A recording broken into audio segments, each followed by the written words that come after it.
হ্যাঁ, এটাই হচ্ছে হনরের 600 লাইট, যেটা বর্তমানে সিঙ্গাপুর, মালয়েশিয়া সহ বেশ কিছু মার্কেটে বর্তমানে অ্যাভেলেবেল রয়েছে। তো বাংলাদেশে কখন আসবে এবং প্রাইস পয়েন্টই বা কি হতে পারে, পাশাপাশি এর স্পেসিফিকেশনই বা কি, সবকিছু নিয়ে টুকিটাকি থাকছে এই ভিডিওতে।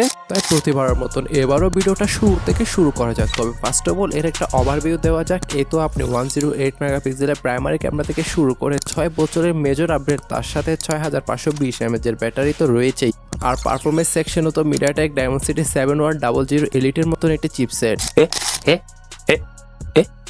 যদি ডিজাইন কম্পাউন্ডমেন্ট দিয়ে মূল ভিডিওতে শুরু করি, তাহলে এর ব্যাকে কিন্তু আমরা এবার গ্লাস দেখতে পাবো, যেটা আপনার প্রিমিয়াম ইউনিবডি মেটাল ফ্রেমের সাথে আসে। আর পোর্টস এন্ড বাটনের ক্ষেত্রে আমরা এবার একটা এআই বাটনকে দেখতে পারবো, যেটা কাইন্ড অফ আইফোনের যে অ্যাকশন বাটনটা রয়েছে ওটার মতনই টাচ সেন্সিটিভ। আপনি এখানে জুম ইন আউট করতে পারবেন, তার সাথে শাটার হিসেবেও কাজে লাগাতে পারবেন। ইভেন সেটিংয়ে গিয়ে আপনার নিজ মতনই কিন্তু কাস্টমাইজেশন করতে পারবেন, যা কাইন্ড অফ এক প্রকার অ্যাকশন বাটন হিসেবেও কাজ করবে। আর পাশাপাশি IP66 এর রেটিং তো রয়েছে। আর যদি ক্যামেরা কোয়ালিটি নিয়ে কথা বলে, এটা কিছুটা নিরাশ করেছে। হনর 400 লাইটের মতো রাখার চেষ্টা করেছে তারা।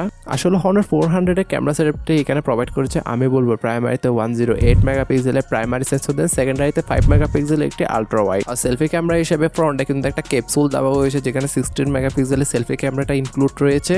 আর আপনারা অনারের মিনস ক্যামেরা অ্যালগরিদম সম্পর্কে জানেন কিছুটা, ভিভেট, ইনহ্যান্স আর শার্প টাইপের ছবিগুলো কিন্তু প্রোভাইড করে থাকে, যার ফলে ছবিগুলো দেখতে মোটামুটি কালারফুল লাগে। আর সোশ্যাল মিডিয়া রেডি টাইপও বলতে পারেন। তবে ভিডিওগ্রাফির ক্ষেত্রে ফুল এইচডি প্লাসে করতে পারবেন, কোনো প্রকার জাইরো, ইআইএস এবং ওআইএস সাপোর্ট থাকছে না। বিধায় ক্যামেরা কোয়ালিটি আমার এ বাজেটে কিছুটা ডাউনগ্রেডেডই লেগেছে। সাথে কোনো প্রকার টেলিফোটো লেন্স কিন্তু আমরা এখানে পাচ্ছি না।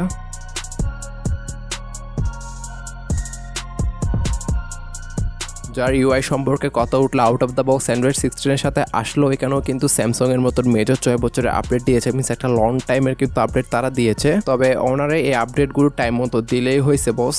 বাট আপনারা যারা অনারে স্মার্টফোন ইউজ করে থাকেন, বলতে ভুলবেন না যে আপডেটগুলো কি তারা টাইম মতো দিয়ে থাকে। যেখানে আমরা ইউআই হিসেবে দেখতে পারবো তাদের ম্যাজিক ওএস 10। আর এখানে কিন্তু হনর এআই নামক একটা অপশন রয়েছে, যেখানে অনেকগুলো কিন্তু এআই ফিউচার দেওয়া হয়েছে, যাকে পারফর্ম করার জন্য মিডিয়াটেক ডায়মন্ডসিটি 7100 এলিটের মতন একটি চিপসেট দেওয়া হয়েছে। বাট বাজেট হিসেবে সেটা কনসিডার করতে পারছি না, যদিও কিনা 6nm নডের উপর তৈরি যথেষ্ট ক্যাপাবল একটা চিপসেট। বাট এখানে কিন্তু আর একটু বেটার কিছু আমরা আশা করতে পারি। ফলে ডে বাই ডে মাল্টিটাস্কিং বলুন কিংবা টুকটাক লেভেলের ইউজিং বলুন, মোটামুটি ভালোভাবে হ্যান্ড ওভার করতে পারবে। আর যদি গেমিং এর কথা ওঠে, তাহলে আপাতত খুব একটা বেশি বলতে পারছি না। যখনই দেশের বাজারে লঞ্চ হবে তখনই বলতে পারবো। বাট আপাতত দৃষ্টিতে হাই গ্রাফিক্স গেমগুলো আপনি লো কিংবা মিডিয়াম গ্রাফিক্সে রেখে প্লে করতে পারবেন, যেহেতু এর প্রাইমারি ভেরিয়েন্ট আপনার 8256 দিয়ে শুরু হয় আর সর্বোচ্চ 12256, যেখানে কোনো প্রকার মেমোরি কার্ড কিন্তু ইনস্টল করতে পারবেন না। আর রিড এবং রাইটের স্পিডও কিন্তু যথেষ্ট ভালো পাচ্ছিলাম, যেহেতু LPDDR5 এর র্যাম আর UFS 3.1 স্টোরেজ টাইপ। এখন ডিসপ্লের প্রসঙ্গটা লাস্টে বলার কারণ কি, এ থেকে কস্ট কাটিং করেছে না বস। এখানে ফ্রন্টে আমরা 6.6 ইঞ্চি মাপের 1.5K রেজলিউশন একটি অ্যামোলেড ডিসপ্লে দেখতে পারবো, যেটা 120 Hz রিফ্রেশ রেটকে সমর্থন করে।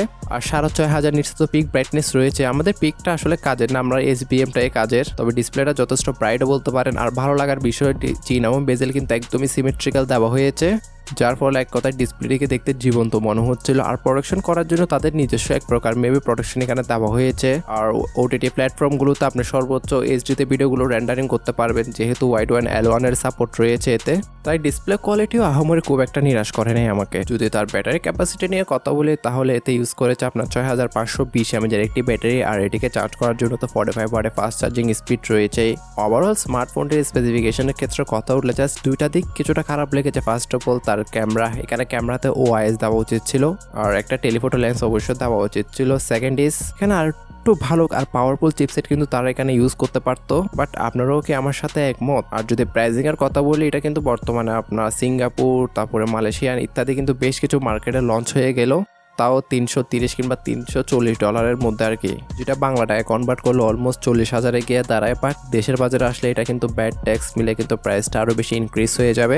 তাই আপাতত দৃষ্টিতে প্রাইস নিয়ে কিছু বলা যাচ্ছে না। খুবই শীঘ্র যেহেতু দেশের বাজারে লঞ্চ হচ্ছে, তাই তখনই দেখা যাবে এটার কোন প্রাইস পয়েন্টের মধ্যে আসলে দেশের বাজারে লঞ্চ করে তারা। তবে এই বাজেট আসলে কি স্মার্টফোনটি নেওয়ার মতন স্পেসিফিকেশনের যোগ্যতা রাখে? স্বাধীন দেশের আপনারা স্বাধীন নাগরিক, ভালো মন্দ বোঝার ক্ষমতা অবশ্যই আপনাদের রয়েছে। তবে এখনো ভ্যালু ফর মানিটা আসলে বলা যাচ্ছে না, যেহেতু প্রাইস পয়েন্টটা এখনো ম্যাটার করছে। তবে স্মার্টফোনটির ইনডেপথ রিভিউটা যদি মিস করতে না চান, stay connected with our channel.